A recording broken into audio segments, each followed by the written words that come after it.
ibaratnya kalau kita kasih susu ke orang, ya kasih susu aja. Kalau kita minum sapinya, otak kita jangan takut kasih susu. Kecuali kita kasih sapinya, kecuali kita mati. Jadi kalau kita kasih ya mati kita ya. Jadi kuncinya sih ada di hidup sih, Pak. Terus sampai terakhir, yang kelima berarti just discover love.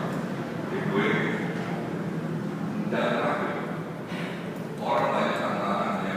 Gue memang saya pernah nih waktu pertama yang kayak aku bilang, saya pernah tidur di kantor setahun. Itu yang namanya tiba sial, itu yang namanya kalau tiba tangga, tiba tukangnya, tiba jetnya, pasti ada itu. Semua itu cuma balik lagi saya pikir saya udah biasa. Sedasar apa sih? Wajib akhirnya naik, malah naiknya lebih kencang lagi, lebih cepat lagi karena nanti tulus. Dan kalau kita nggak takut untuk nyoba, itu yang membuat kita lebih berasa. Kegagalan biasanya datang dari rasa takut, itu nomor satu. Dan baru saja belajar kita untuk sukses belajar dari kegagalan. Jadi kita ingin shape dari kegagalan, bukan dari kita shape karena kesuksesan. Kalau kita sukses sekali, kita ingatnya cuma 2 hari, 3 hari, senangnya 3 hari. Cuma kalau kita gagal, kita ingatnya semua gitu. So that what make us become good.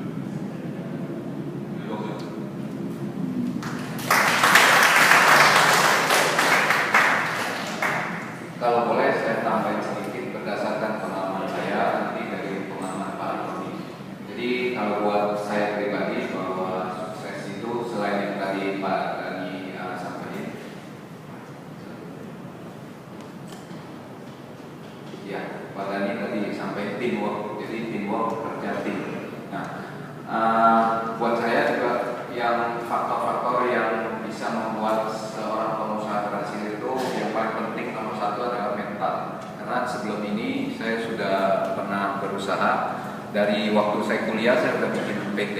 Waktu itu saya kuliah arsitektur. Tapi sebelum tamat saya udah punya PT dengan beberapa teman mahasiswa. Tapi kemudian bangkrut. Dan itu saya usaha, saya coba sampai 5 kali bangkrut. Akhirnya saya kerja lagi. Saya kerja di perusahaan orang waktu itu.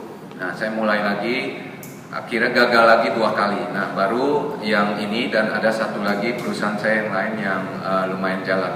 Nah, jadi yang saya pelajari penting sekali adalah faktor mental. Jadi kadang-kadang kita pikir, wah udah mau nyerah. Kalau lagi sulit, lagi masa-masa sulit, lagi paceklik, udah mau nyerah nih, udah nggak kuat, kayaknya udah nggak gajian, nggak punya duit, setengah mati. Nah, justru pada saat-saat itu, mungkin kalau kita tahan lagi sedikit lagi, mungkin 2 bulan, 3 bulan, kita tahu-tahu dapat proyek 1, nah mulai naik lagi dikit-dikit. Nah, jadi faktor mental, karena begitu kita usaha, faktor ketidakpastian itu menjadi tinggi. Jadi kadang naik, kadang turun, naik, turun, naik, turun. Baru pikir mau naik, wah udah seneng, tahu-tahu turun lagi. Baru pikir udah ekonomi membaik, tahu-tahu krismon. Udah krismon lewat, tahu-tahu ada krisis finansial. Nah, jadi selalu begitu, faktor ketidakpastiannya tinggi. Jadi mental kita harus kuat, harus kita kita latih terus. Nah, tadi satu faktor mental, kedua adalah faktor adaptasi. Jadi kalau menurut Charles Darwin bahwa makhluk hidup yang paling bertahan di muka bumi adalah makhluk hidup yang paling adaptif, mampu beradaptasi.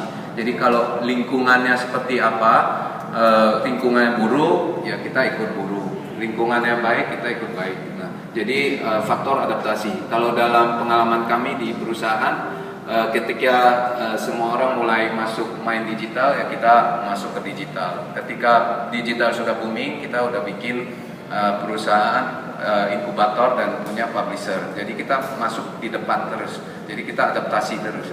Nah, faktor ketiga adalah kemauan belajar. Saya kuliah tadi arsitektur. Kemudian waktu pertama saya gabung dengan Pak Dani tahun 2003 itu industri kami adalah branding. Satu hal yang nol sama sekali buat saya. Jadi kalau dulu saya tahu advertising, tapi branding saya nggak tahu. Jadi saya belajar juga dari Pak Dani. Saya dikenali